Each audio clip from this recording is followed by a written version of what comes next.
Hi everyone, how are you? Just wanted to show you the difference between performance and temperatures of stock fan and tower fan for Intel Core i3-13100. Basically, the difference in temperature between 15 to 25 degrees, and in performance it's 10 to 15%.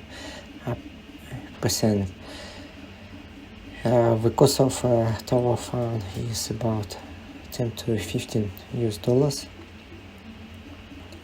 and the stock fan blows down, also causing high temperatures on RAM and GPU. Thank you, bye.